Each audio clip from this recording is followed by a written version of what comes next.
Você já se perguntou como a Rússia se tornou a potência que é hoje? Como uma civilização que começou com tribos eslavas se transformou em um dos maiores impérios da história? E o que levou a essa transformação até o cenário atual, onde o país enfrenta uma guerra devastadora e desafios econômicos profundos? No vídeo de hoje, vamos explorar tudo isso e muito mais, conectando os eventos-chave dessa trajetória incrível, desde a sua fundação até os dias atuais. Fique até o final para entender como o passado da Rússia influencia os rumos do mundo moderno. Agora que você já sabe o que vem por aí, e esse é o Tempos e Tronos, o canal onde contamos as histórias das civilizações, desde o seu início até o impacto que elas têm no mundo de hoje. Se você curtiu a ideia, não se esqueça de apoiar esse projeto se inscrevendo, deixando seu gostei e comentando o que achou do vídeo. E se tiver sugestões para os próximos episódios, pode deixar nos comentários também. Vamos juntos nessa jornada pela história. Capítulo 1. O surgimento das primeiras tribos eslavas. Era uma terra fria, vasta e inexplorada, onde os ventos cortavam como facas e as florestas se estendiam infinitamente. Lá, no coração da Europa Oriental, as primeiras tribos eslavas começaram a se organizar.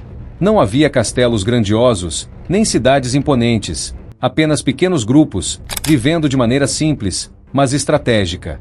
Estas tribos, embora nômades, sabiam se adaptar à dureza do ambiente, formando pequenos assentamentos ao longo dos grandes rios que cortavam a região.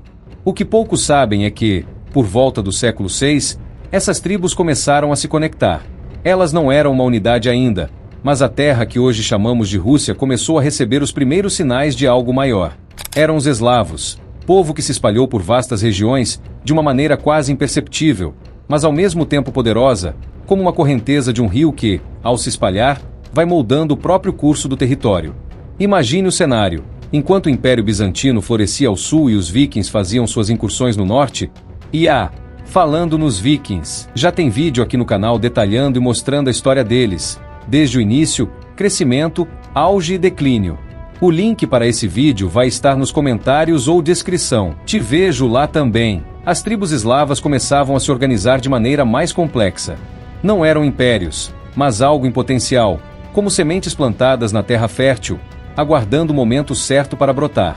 O que se desenhava ali era uma fusão de culturas, de rituais e histórias que iam se entrelaçando, formando o que mais tarde se tornaria o coração da Rússia. E foi assim que as primeiras sementes do poder russo começaram a ser plantadas. Não era um império, mas as bases estavam sendo postas. Foi nesse momento que uma figura, não exatamente russa, mas vital para esse processo, apareceu. Rurik. Ele não era apenas um líder, era um prenúncio do que viria. Os vikings, com suas longas embarcações e corações destemidos, adentraram essas terras, e um novo ciclo estava prestes a começar. Mas não é só o Rurik que estará aqui. Não, algo mais estava se formando nas sombras das antigas florestas. E você verá que isso tudo daria início a um reinado imenso, que, como todo império, poderia ser tanto a salvação quanto a ruína. Agora, se você imagina que a história de uma civilização nasce do nada, com um líder e uma vitória, prepare-se. A verdadeira história está apenas começando. No próximo capítulo, veremos como a união dessas tribos deu origem ao poderoso reino de Kievan Rus. É aí que as coisas começam a tomar forma de verdade. Capítulo 2. A fundação de Kievan Rus. Imagine uma terra onde pequenos principados começam a se unir, onde rios imponentes serpenteiam através de vastas florestas, e o destino de muitas almas depende da força de alianças improváveis. Foi aqui, no coração da Europa Oriental, que uma nova era começou a surgir. A união das tribos eslavas, até então dispersas, foi finalmente forjada. E tudo isso começou com a chegada de um homem que se tornaria um marco histórico, Rurik, o viking. Rurik não era russo, mas foi ele quem colocou as bases para a formação de um reino. Ao conquistar Novgorod, ele não sabia que estava, de fato, criando as fundações do que mais tarde seria a grandiosa Kievan Rus. O nome pode parecer apenas uma cidade, mas ela logo se tornaria o epicentro de uma poderosa confederação de principados. Sob a liderança de Rurik e seus sucessores, o pequeno principado de Novgorod, ao norte, começou a se expandir para o sul. Mas o verdadeiro salto para a grandeza ocorreu quando seu sucessor, Oleg de Novgorod, tomou Kiev. Ele não apenas conquistou a cidade, mas percebeu que ela possuía uma posição estratégica imbatível, no coração das rotas comerciais entre o norte e o sul. A partir daí, o que antes eram pequenas tribos e regiões independentes, se unificaram sob o comando de Kiev. Esse movimento, aparentemente simples, transformou-se em algo mais complexo e poderoso. Kievan Rus não era apenas uma união política. Era um centro de comércio, cultura e poder. Kiev floresceu, tornando-se uma cidade próspera, onde mercadores de todas as partes do mundo se encontravam. O Império Russo começava a se desenhar. Mas, com o crescimento, também surgiam novos desafios. E não foi só a unificação que transformou a Kievan Rus. A aliança com o Império Bizantino, através de um casamento estratégico, trouxe consigo algo ainda mais transformador. O cristianismo chegava com força, não apenas como uma religião, mas como uma nova forma de governar, com suas leis, sua moral e suas práticas. Kiev não apenas se unificava, mas se convertia. E essa conversão mudaria para sempre o destino daquela terra. À medida que Kievan Rus se tornava uma potência, com seus templos e mercados, os ventos de mudança começavam a soprar. O grande império que estava se formando em Kiev logo enfrentaria novos desafios que iriam definir sua ascensão e queda. No entanto, enquanto isso acontecia, Kiev continuava a brilhar como uma joia em uma terra de vastidão e incertezas. Mas, como todo grande império, o poder vem com um preço. E esse preço seria cobrado mais cedo do que muitos poderiam imaginar. Capítulo 3. O cristianismo e a influência bizantina. À medida que Kievan Rus se expandia e se consolidava como um reino, o espírito da mudança soprava mais forte do que nunca. No ano de 957, um acontecimento que parecia trivial, mas que na verdade moldaria os destinos de várias gerações, ocorreu. Olga de Kiev, a regente de Kiev, viajou até Constantinopla e, em um movimento estratégico, se converteu ao cristianismo ortodoxo. Mas essa decisão não foi apenas religiosa. Foi uma jogada política que abriria portas para aliança com o poderoso Império Bizantino. A conversão de Olga lançou as bases de algo muito maior. Quando seu neto, Vladimir, assumiu o trono, ele enfrentava um dilema. Ele poderia continuar com os antigos deuses pagãos ou seguir o caminho de um império cristão que, como o bizantino, representava não apenas uma religião, mas um sistema de governo, poder e, acima de tudo, um vínculo com o mundo superior. Vladimir, em sua busca por algo que unificasse seu povo e ampliasse sua influência, fez uma escolha histórica. Ele adotaria o cristianismo ortodoxo como a religião do Estado russo. Mas a decisão de Vladimir não foi simples. Ele sabia que isso significava mais do que apenas uma mudança espiritual para sua população. O cristianismo traria consigo uma série de mudanças no modo como os russo-vikings viam o mundo. Templos seriam erguidos, novos rituais seriam seguidos, mas, mais importante, a conexão com o Império Bizantino abriria portas para novas alianças e riquezas. E foi assim que o cristianismo ortodoxo não apenas se enraizou na cultura russa, mas também trouxe a influência bizantina para a terra dos eslavos. Kiev não era mais apenas uma cidade comercial estratégica. Agora ela se tornava um farol de cultura, arte e educação, seguindo os moldes bizantinos. Igrejas adornadas com mosaicos, tradições culturais e até mesmo a escrita glagolítica começaram a se espalhar, tudo diretamente inspirado pela grandiosidade bizantina. No entanto, essa aliança com o Império Bizantino também teve seu lado sombrio. Embora tenha trazido benefícios tangíveis, ela também impôs à Rússia uma enorme dependência política e cultural. Mas, por ora, Kiev era uma potência, rica e reverenciada, e o cristianismo se enraizava como a fundação espiritual e política de um novo império. No entanto, à medida que os ventos da história sopravam, o reino de Kievan Rus começava a enfrentar tempestades que testariam sua verdadeira força. E não demoraria muito para que esses ventos de mudança começassem a alcançar Kiev com uma força que nem mesmo a grandiosidade bizantina poderia deter. Capítulo 4. A ascensão de Moscovo, de grande príncipe a czar. A grandiosidade de Kiev começou a se desfazer aos poucos, como um castelo de cartas desmoronando por conta de forças que pareciam estar além de seu controle. As tribos que haviam se unido sob a bandeira de Kiev agora se fragmentavam. O apogeu de Kievan Rus parecia ficar cada vez mais distante, e as disputas internas começaram a tomar o lugar da prosperidade. Foi nesse cenário de incertezas e fragmentação que a pequena Moscovo, até então uma cidade sem grande destaque, começou a sua ascensão. Nos séculos XIV e XV, o que parecia ser uma simples aldeia, à beira dos grandes rios que cortavam as vastas planícies da Rússia, começou a se tornar a chave para o futuro de uma nação inteira. Como? através da astúcia de seus líderes e uma série de alianças estratégicas que culminaram na ascensão de um novo tipo de liderança. O grande príncipe Ivan I, mais conhecido como Ivan Kalita, foi o primeiro a perceber o potencial de Moscovo. Ele não apenas conseguiu manter sua cidade intacta durante os tempos de invasões e disputas, mas também se tornou o favorito dos mongóis, que, desde o século XIII, dominavam parte da região russa. Ao jogar o jogo da política mongol e receber favores de seus governantes, Ivan Kalita garantiu a Moscovo um status de poder crescente. O que poucos podiam prever era que isso era apenas o começo de algo muito maior. No entanto, foi com o grande Ivan III, mais conhecido como Ivan, o Grande, que Moscovo deu um salto histórico. Ele não apenas conseguiu expulsar o jugo mongol da Rússia, como também começou a consolidar os territórios ao redor de Moscovo, colocando sua cidade no centro de uma crescente unidade. Ele proclamou que Moscovo era a terceira Roma, fazendo referência ao Império Romano e, posteriormente, ao Império Bizantino, que havia caído. Ivan III começou a forjar um novo Império Russo, com Moscovo como seu núcleo, pronto para se tornar o centro de um império que desafiaria os maiores da Europa. A partir daí, a imagem de Moscovo se transformaria. Já não seria mais uma pequena aldeia, mas o berço de um novo poder, que não apenas desafiaria as fronteiras de sua própria terra, mas também se estenderia pelo mundo. O futuro da Rússia estava sendo redesenhado, e Moscovo, com suas ruas sinuosas e seu Kremlin imponente, se tornava o símbolo de uma nova era. No entanto, com o aumento do poder, também vinham os desafios. Como uma bola de neve que cresce a cada metro que desce pela montanha, os conflitos internos e as tensões externas começavam a se intensificar, preparando o terreno para o surgimento de um novo tipo de monarca, um líder que teria o poder absoluto sobre todos os aspectos da vida russa. Esse novo rumo, com sua força incontestável, teria seu preço. Capítulo 5. O Império Russo sob os Romanov. Imagine o cenário. A Rússia, um vasto território que já havia resistido às invasões mongóis e experimentado os primeiros passos rumo à centralização do poder, agora se vê à beira de uma nova era.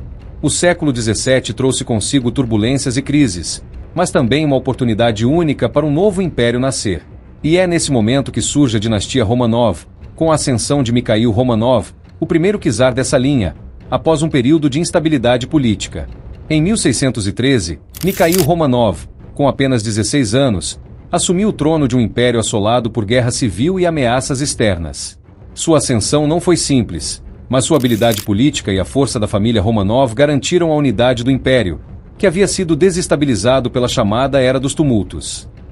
Mikhail, com sua habilidade para formar alianças e neutralizar ameaças internas, passou a ser visto como a chave para restaurar a ordem na Rússia. Mas o verdadeiro salto para a grandiosidade veio com seu filho, Pedro, o Grande. Um homem à frente de seu tempo, Pedro vislumbrava uma Rússia mais moderna, uma potência no cenário mundial. O que ele fez foi mais do que um simples governo. Ele foi o arquétipo de um monarca absolutista, e seu reinado se tornou sinônimo de transformação. Em 1689, Pedro assumiu o trono e, com uma determinação quase imbatível, começou a reforma de todos os aspectos da vida russa. Ao contrário de seus predecessores, Pedro não se contentava com a ideia de uma Rússia feudal e isolada. Ele queria mais. Ele queria uma Rússia que fosse competitiva com as potências da Europa Ocidental. Para isso, ele buscou modernizar o exército, a marinha e até mesmo a cultura, promovendo contato com a Europa. Foi Pedro, o Grande, quem fundou a cidade de São Petersburgo, uma nova capital que simbolizaria a Rússia moderna. A cidade foi construída com um olhar fixo para o Ocidente, como uma janela para a Europa. Mas, como sempre acontece com grandes mudanças, as reformas de Pedro não foram aceitas por todos. A resistência interna foi feroz, especialmente entre a nobreza russa, que via com maus olhos as tentativas de modernização. No entanto, a visão de Pedro não podia ser barrada, e ele construiu um império que, embora repleto de tensões internas, se expandia para além das fronteiras da Rússia. Sob sua liderança, a Rússia se tornou uma potência militar formidável, derrotando seus inimigos como o Império Sueco e ampliando suas fronteiras para o Mar Báltico e além. A construção da Rússia Imperial estava a todo vapor, e Pedro, com suas reformas audaciosas, garantiu à dinastia Romanov um lugar na história. Mas com grande poder, vem grandes desafios. As sementes de uma Rússia imperial haviam sido plantadas, mas o que viria depois seria ainda mais desafiador. Capítulo 6. O século XIX. Revoluções, reformas e a era imperial. O século XIX na Rússia foi um palco de tensões imensas. O Império, expandido e fortalecido por Pedro, o Grande, estava agora enfrentando uma realidade complexa. No coração desse vasto império, os ecos da modernidade estavam chegando, mas nem todos estavam dispostos a abraçar essas mudanças. A Rússia ainda carregava o peso de um sistema feudal antiquado, onde a nobreza detinha vastos poderes e os camponeses viviam sob condições imensamente precárias. O primeiro grande marco dessa era foi a abolição da servidão, em 1861, pelo czar Alexandre II, o czar libertador. Este evento, que parecia promissor, teve o objetivo de modernizar o império, liberar milhões de camponeses e permitir que a Rússia caminhasse em direção ao progresso. Mas, como muitas grandes reformas, seus efeitos não foram tão rápidos nem amplamente aceitos. O que parecia uma vitória para muitos, acabou gerando frustrações. Os camponeses, agora livres, ainda eram extremamente pobres e sem acesso a terra suficiente para prosperar. Mas a abolição da servidão foi apenas um começo. Alexandre II sabia que, se a Rússia quisesse acompanhar o ritmo das potências europeias, precisava passar por uma série de transformações. Ele iniciou uma série de reformas jurídicas e administrativas, procurando modernizar a burocracia do império. Sua visão era a de uma Rússia mais civilizada, mais aberta e mais preparada para a luta econômica e social do século XIX. Contudo, o que ele não previu foi o descontentamento crescente das classes mais baixas, que, mesmo após a liberdade, ainda enfrentavam condições de vida insustentáveis. Além disso, no calor da Revolução Industrial, a Rússia se via cada vez mais à margem da modernização, em um mundo em que os avanços tecnológicos e as novas ideologias, como o socialismo e o liberalismo, começavam a mexer com os fundamentos da sociedade. Enquanto o império crescia com as reformas, as tensões se multiplicavam. No campo, os camponeses se revoltavam, e nas cidades, uma classe trabalhadora crescente começava a exigir direitos e melhores condições de vida. E quando Alexandre II foi assassinado em 1881, o império entrou em um período de repressão severa sob o comando de seu filho, Alexandre III, que procurou reverter muitas das reformas do pai e adotar um governo mais autoritário. Isso criaria um cenário ainda mais tenso, onde as ideias de mudança se espalhavam por entre a elite intelectual, e as primeiras sementes de revolução eram plantadas, silenciosamente, nas mentes daqueles que já não viam mais uma Rússia feudal como algo viável. No entanto, essas sementes de mudança não permaneceriam no terreno da filosofia por muito tempo. O movimento revolucionário só ganharia força nas décadas seguintes, criando o caldo perfeito para uma transformação radical. O império estava à beira de um colapso, com os ventos da Revolução Russa já começando a soprar mais forte, carregados de um descontentamento que já tomava as ruas de Moscovo e São Petersburgo. E à medida que o século XIX se encerrava, o futuro da Rússia parecia cada vez mais incerto, com as velhas estruturas desmoronando e novas forças, mais radicais e radicais ainda, se formando nas sombras. Capítulo 7. A Revolução Russa e o surgimento da URSS. No início do século XX, a Rússia estava à beira de uma transformação radical. O Império Czarista, já marcado por décadas de opressão e ineficiência, estava desmoronando sob o peso de uma guerra devastadora e a crescente insatisfação de sua população. O czar Nicolau II, que se mostrava incapaz de lidar com as forças que o pressionavam de todos os lados, viu seu governo desmoronar diante da força de um povo faminto, sem esperança e imerso em um caos social. Em 1917, a Primeira Guerra Mundial arrastava a Rússia para uma crise sem fim, com as perdas no fronte e a fome tomando conta das cidades. Era o estupim de uma revolução que se aproximava. Em fevereiro daquele ano, uma série de greves e manifestações em São Petersburgo, a antiga capital imperial, rapidamente se transformaram em um movimento em massa que derrubou o czar Nicolau II e pôs fim a centenas de anos de domínio da dinastia Romanov. O czar, incapaz de reagir, abdicou e o governo provisório foi instaurado. Mas o governo provisório, frágil e sem apoio popular real, não foi capaz de resolver os problemas mais urgentes da população: a guerra, a fome e as desigualdades estruturais. A liderança do novo governo, composta principalmente por figuras liberais, era vista como distante e desconectada das necessidades do povo. Isso criou o terreno perfeito para o surgimento de uma força radical que mudaria para sempre o destino da Rússia. Essa força veio na forma dos bolcheviques, liderados por Vladimir Lenin. Os bolcheviques, com sua mensagem revolucionária e seu foco na luta pela classe trabalhadora, começaram a ganhar apoio massivo entre os soldados, operários e camponeses. Em outubro de 1917, Lenin e seus seguidores lançaram o que ficou conhecido como a Revolução de Outubro.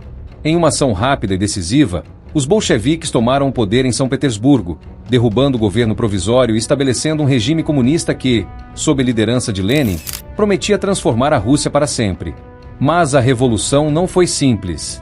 Ao contrário, ela deu início a uma guerra civil sangrenta entre os vermelhos, os bolcheviques e os brancos, uma coalizão de monarquistas, liberais e outros opositores do regime.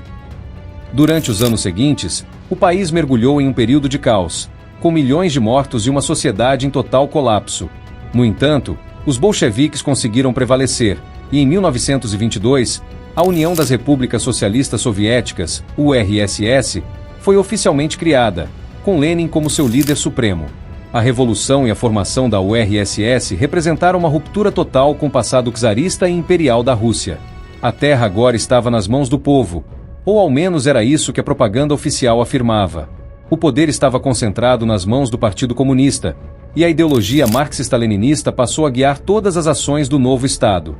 No entanto, as promessas de igualdade e justiça social logo se chocaram com a realidade brutal de um governo totalitário, onde a repressão política, os campos de trabalho forçado e a centralização absoluta do poder tornaram-se a norma. A Rússia, agora transformada em um Estado socialista, estava longe de ser a terra de utopia prometida pelos revolucionários. Enquanto isso, o mundo assistia atentamente ao que acontecia. O que estava em jogo não era apenas o futuro da Rússia, mas o destino de uma ideologia que se espalharia para outros países nas décadas seguintes. Capítulo 8. O auge soviético, a Segunda Guerra Mundial e a corrida espacial. Quando a Revolução Russa de 1917 pôs fim ao Império Czarista e estabeleceu a URSS, muitos duvidavam de sua sobrevivência. Em meio ao caos da guerra civil e à luta por sua identidade, o país emergiu das cinzas, e a URSS começou sua ascensão como uma potência global. Mas foi a Segunda Guerra Mundial que realmente consolidou o poder da União Soviética. Em 1941, a Alemanha nazista lançou uma invasão brutal à União Soviética. O cerco foi devastador, mas os soviéticos, em sua força e resistência, transformaram a guerra em um símbolo de sua determinação. Stalingrado, talvez o mais famoso confronto do conflito, não foi apenas uma batalha, mas o ponto de inflexão na luta contra o regime de Hitler. Foi aqui que o Exército Vermelho, com uma força inumana e uma resiliência sem igual, finalmente derrotou as forças de invasão. O custo foi altíssimo, mas a vitória deu à URSS o status de superpotência militar. O regime de Stalin, embora cruel e implacável, tornou-se sinônimo de uma força imbatível. A Rússia não só havia superado a invasão nazista, mas também emergido como uma das grandes potências do pós-guerra. O preço foi alto, milhões de vidas perdidas, uma economia devastada e cidades em ruínas. Mas a vitória foi celebrada com um fervor patriótico que jamais seria esquecido. A vitória soviética sobre a Alemanha não foi apenas uma conquista militar, mas uma mudança estratégica de escala global. Após a guerra, a URSS ampliou seu território e fortaleceu sua presença na Europa Oriental. Berlim, a capital alemã, foi dividida, e o que antes era o espaço de um império rival agora se tornava um território disputado entre as potências. A União Soviética impôs sua ideologia e governou com mão de ferro países como a Polônia, a Tchecoslováquia e a Hungria, estabelecendo o bloco soviético. Mas a vitória na guerra trouxe consigo algo ainda mais fundamental: a Guerra Fria. A URSS se colocou como antípoda dos Estados Unidos e do capitalismo ocidental, estabelecendo um confronto ideológico global. A guerra não seria mais travada no campo de batalha, mas na mente e nos corações das pessoas ao redor do mundo. A competição não seria apenas política ou econômica. Ela se estenderia para cada aspecto da vida humana, desde o cinema até a ciência. E na ciência, os soviéticos fariam história de uma maneira imbatível. A corrida espacial foi um palco decisivo dessa guerra ideológica. Em 1957, a URSS deu o primeiro grande golpe ao lançar o Sputnik, o primeiro satélite artificial da Terra. O mundo ficou estarrecido. A ideia de que a União Soviética havia colocado um objeto no espaço foi um choque para os Estados Unidos e para o resto do mundo ocidental. Esse feito foi muito mais do que uma vitória científica. Foi uma demonstração de força, uma declaração de que o regime soviético estava dominando a nova fronteira. Mas os soviéticos não pararam por aí. Em 1961, o cosmonauta Yuri Gagarin se tornou o primeiro ser humano a viajar ao espaço. Seu nome foi eternizado, e a URSS foi vista como a vanguarda do progresso tecnológico.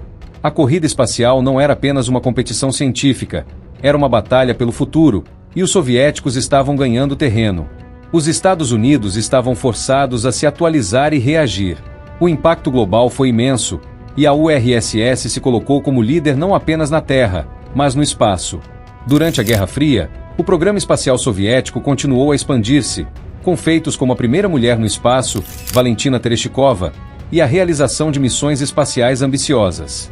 A exploração do cosmos tornou-se uma vitrine para o regime soviético, uma vitrine de suas conquistas e da superioridade do socialismo.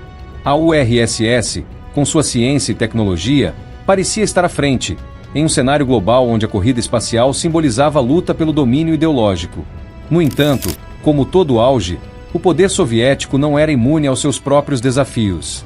Por trás da grandiosidade da vitória na guerra e das conquistas espaciais, existiam problemas profundos. Uma economia centralizada e ineficiente, a repressão política e as tensões internas que, lentamente, começavam a corroer as fundações da URSS. O regime de Stalin, seguido por líderes como Khrushchev e Brezhnev, foi marcado por promessas de prosperidade e de um futuro brilhante. Mas o sistema soviético estava, de fato, se tornando cada vez mais inflexível e autoritário. Enquanto a URSS se exibia ao mundo como uma potência global, o peso de sua própria burocracia e a falta de liberdade interna começavam a afetar sua estabilidade. A URSS estava no auge, mas o impacto das tensões internas já se mostrava em várias frentes.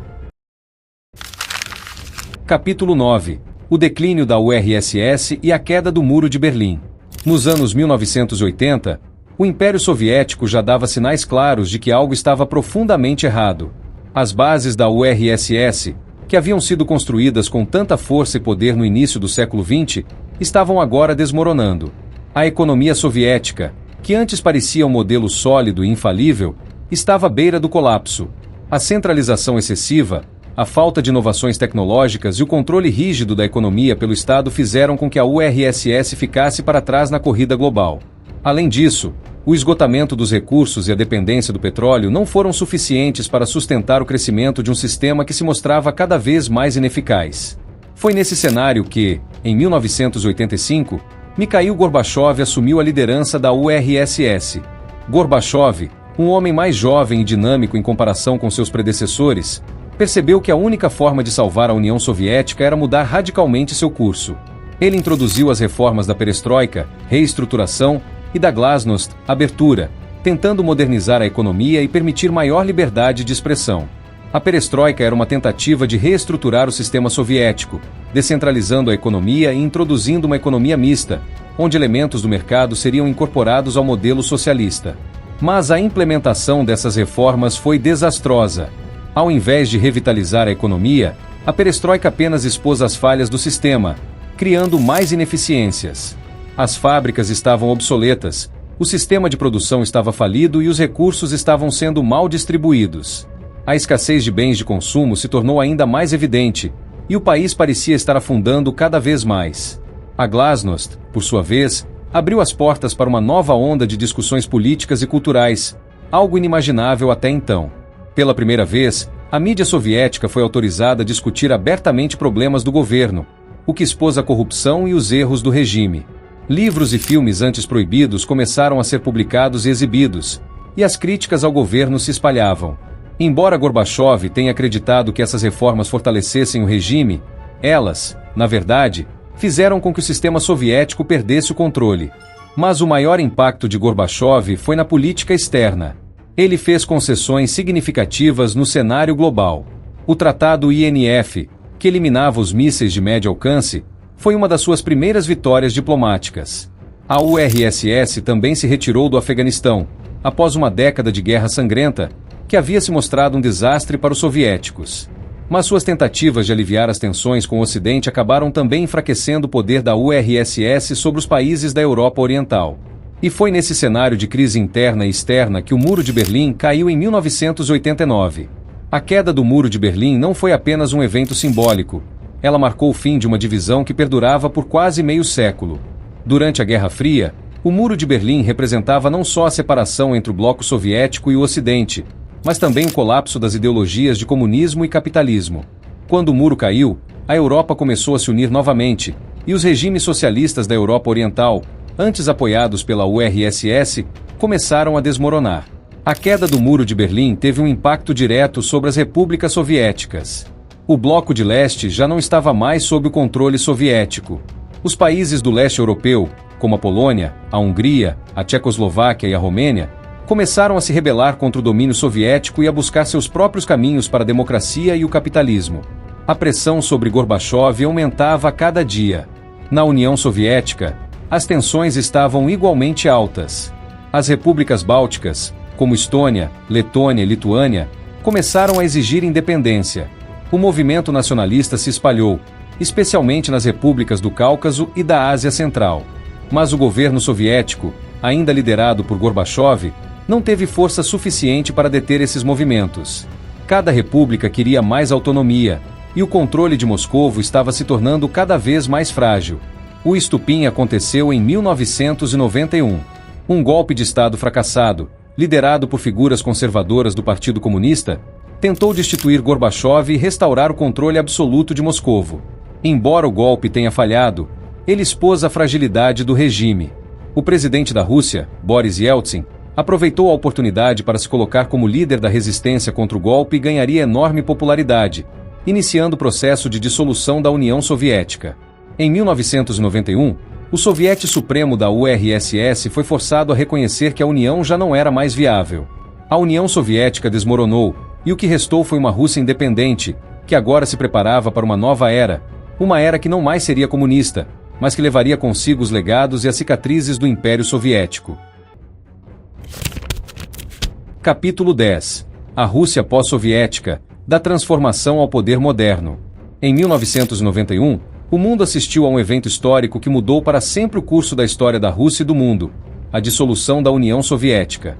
O vasto império que por mais de 70 anos havia sido um dos maiores regimes do planeta desapareceu, deixando para trás 15 repúblicas independentes e uma Rússia que agora tinha de se reinventar completamente. O que antes fora uma superpotência socialista com uma ideologia firme e uma economia controlada pelo Estado, agora se encontrava em uma encruzilhada, com a necessidade urgente de adaptação ao capitalismo global. A Rússia pós-soviética, sob liderança de Boris Yeltsin, passou por um processo de transformação radical. A transição do socialismo para o capitalismo foi turbulenta e cheia de desafios. A economia, que antes era centralizada e controlada pelo governo, foi rapidamente privatizada, levando a uma série de reformas econômicas que resultaram tanto em uma explosão de crescimento de novos ricos, os chamados oligarcas, quanto em uma grande parte da população que sofreu com desemprego, inflação e escassez de bens essenciais. A década de 1990 foi marcada pela instabilidade política e social. Yeltsin, embora popular em muitos círculos por sua oposição ao golpe de 1991, teve dificuldade em controlar o país. O colapso da economia soviética levou a uma crise financeira devastadora, e o país viveu uma enorme desigualdade social. Milhões de russos perderam suas economias, e a classe média desapareceu quase por completo. Ao mesmo tempo, as repúblicas da antiga URSS que se tornaram independentes se viram diante de uma nova realidade política, com novas fronteiras, identidades e desafios. Muitos conflitos surgiram, como a Guerra da Chechênia, que se arrastaria por anos, levando a uma enorme perda de vidas e agravando a crise interna na Rússia. Mas, enquanto a Rússia lutava para se adaptar a essa nova ordem mundial, uma figura estava prestes a tomar as rédeas do país de uma forma que mudaria o futuro da nação: Vladimir Putin. Em 1999, Putin, um ex-oficial da KGB e ex-primeiro-ministro, foi escolhido como presidente interino após a renúncia de Yeltsin. Em 2000, ele foi eleito presidente e, desde então, tem sido a figura dominante na política russa. A ascensão de Putin ao poder trouxe uma nova era para a Rússia, que agora buscava restaurar seu status de superpotência, ou pelo menos recuperar parte da influência perdida após o colapso da URSS. Putin se aproveitou do crescente preço do petróleo e gás, que proporcionou um alívio financeiro e deu à Rússia o poder de influenciar energeticamente o Ocidente. Sob sua liderança, a Rússia começou a ver uma recuperação econômica, e o país se estabilizou depois da crise dos anos 90. No entanto, a estabilidade de Putin veio à custa de liberdades políticas e da concentração de poder. A repressão a opositores políticos, jornalistas e organizações de direitos humanos aumentou. O sistema de governança de Putin se tornou cada vez mais autoritário, e o controle do poder central se fortaleceu. A liberdade de imprensa foi gravemente restringida, e as eleições passaram a ser vistas por muitos como uma formalidade, com a oposição sendo marginalizada e sufocada. No cenário internacional, a Rússia passou a buscar uma postura mais assertiva, especialmente no que diz respeito à sua política externa. A anexação da Crimeia em 2014 e o apoio a grupos separatistas no leste da Ucrânia trouxeram à tona o renascimento do Império Russo, embora de uma forma completamente diferente da era soviética. A reação do Ocidente foi rápida, com sanções econômicas que afetaram gravemente a economia russa. As tensões aumentaram, e a guerra na Ucrânia, que continua até hoje, se tornou um ponto central de disputa no cenário global. Internamente, Putin foi capaz de criar uma sensação de nacionalismo e orgulho russo, muitos associando sua liderança à estabilidade e ao fortalecimento da Rússia após os anos caóticos de Yeltsin. Porém, as críticas ao governo se intensificaram com o tempo, principalmente em relação ao aumento da desigualdade e à repressão de vozes dissonantes. A Rússia pós-soviética, apesar de seu crescimento econômico e influência renovada, ainda enfrenta grandes desafios, incluindo uma população envelhecida, baixos índices de natalidade e tensões com o Ocidente. Nos dias de hoje, a Rússia continua a ser uma potência militar, com um papel central nas discussões geopolíticas, especialmente em relação ao Oriente Médio e à Europa. Mas a questão da sua modernização interna e as liberdades democráticas ainda são pontos de tensão. A Rússia permanece à margem de muitas instituições internacionais, constantemente desafiando a ordem mundial que foi estabelecida após a Guerra Fria. A Rússia moderna, com suas raízes profundas na história soviética, está agora em um ponto crucial. O futuro do país dependerá de como ele lidará com as pressões internas e externas, e se a nova geração de russos será capaz de navegar entre a herança do passado e os desafios do futuro. Capítulo 11. A Rússia atual, entre a guerra, a economia e o cenário geopolítico. A Rússia de hoje é um país que olha para o futuro, mas carrega com ela sombras de um passado complexo e, muitas vezes, contraditório. Sob a liderança de Vladimir Putin, a Rússia se apresenta como uma potência global, com uma influência militar e geopolítica inegáveis. No entanto, seu caminho não está isento de tensões internas e externas que moldam seu papel no cenário mundial. O ponto de maior destaque nos últimos anos tem sido, sem dúvida, a guerra contra a Ucrânia, que começou em 2014 com a anexação da Crimeia e se intensificou em 2022, quando a Rússia iniciou uma invasão em larga escala da Ucrânia. O conflito, que já dura mais de um ano, tem devastado a Ucrânia, gerado milhares de mortes e deslocamentos, e colocado a Rússia em confronto direto com o Ocidente. O impacto foi imediato. As sanções econômicas impostas pelos Estados Unidos, pela União Europeia e por várias outras nações afetaram profundamente a economia russa, resultando em um aumento da inflação, escassez de produtos importados e uma recessão econômica. Apesar dessas dificuldades, a Rússia conseguiu encontrar novos aliados e estabelecer novas relações comerciais, especialmente com China e Índia, que se tornaram parceiro-chave no comércio de energia. A Rússia, com sua abundante reserva de gás e petróleo, manteve uma posição forte em relação à sua exportação de energia, especialmente para a Ásia. Isso, no entanto, não conseguiu neutralizar totalmente os efeitos das sanções ocidentais, que reduziram seu acesso a tecnologias avançadas e impactaram seu crescimento econômico a longo prazo. Politicamente, a Rússia continua a ser uma nação autoritária, com Putin mantendo um controle absoluto sobre o governo e suprimindo qualquer oposição. A repressão a jornalistas, dissidentes e ativistas de direitos humanos se intensificou, e as eleições, embora realizadas, são amplamente vistas como sendo manipuladas, com a oposição sendo sistematicamente silenciada. O sistema político russo continua a ser altamente centralizado, com Putin governando como um czar moderno, reforçando seu poder através de reformas constitucionais que lhe permitem permanecer no cargo até 2036. Internamente, a sociedade russa vive uma realidade de polarização. O nacionalismo está em alta, especialmente com o discurso de restaurar o grande Império Russo e a retórica de defesa contra o Ocidente decadente ganhando força entre os cidadãos mais conservadores. No entanto, as tensões sociais estão crescendo. O desemprego e a desigualdade são problemas que continuam a afligir grandes parcelas da população, e embora a Rússia tenha se modernizado em certos aspectos, a qualidade de vida para muitas pessoas está estagnada. Além disso, o Kremlin enfrenta desafios econômicos estruturais. A economia russa é ainda amplamente dependente das exportações de petróleo e gás, e o país está longe de ser uma potência tecnológica ou inovadora. Isso coloca a Rússia em uma posição vulnerável a choques no mercado global de energia e limita seu poder de competir com as grandes economias mundiais que investem fortemente em setores como inteligência artificial, biotecnologia e energia renovável. No cenário internacional, a Rússia se vê cada vez mais isolada, mas também disposta a desafiar a ordem mundial dominada pelo Ocidente. A Guerra Fria 2.0 parece estar em andamento, com a Rússia de Putin assumindo uma postura agressiva em relação à NATO, à União Europeia e aos Estados Unidos.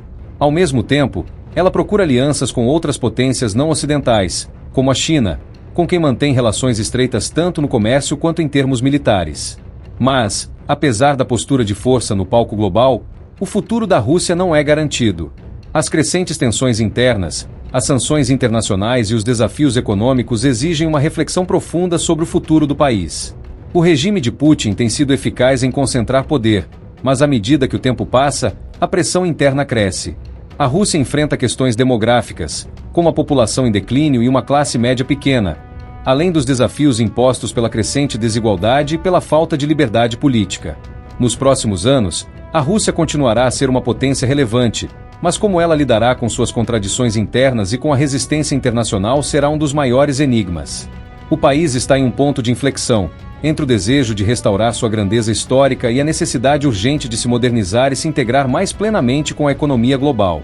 E assim chegamos ao fim da nossa jornada pela história da Rússia, desde suas origens primitivas até a Rússia moderna, com todos os seus desafios, conquistas e transformações. A trajetória desse país não é apenas fascinante, mas também cheia de lições para o mundo de hoje. A Rússia, com sua enorme complexidade, continua a ser um dos maiores protagonistas no cenário global, e sua história, como vimos, é marcada por uma constante luta entre o passado e o futuro. Se você curtiu essa análise profunda e quer continuar acompanhando a história das grandes civilizações e seus impactos no mundo, não esqueça de se inscrever no canal e ativar o sininho para não perder nenhum episódio. Se gostou do vídeo, deixe aquele like e comenta o que você achou da jornada pela história russa. Tem algo que você gostaria de ver no próximo vídeo? Ou uma sugestão para outra civilização? A sua opinião é super importante para a gente. Obrigado por estar com a gente no Tempos e Tronos.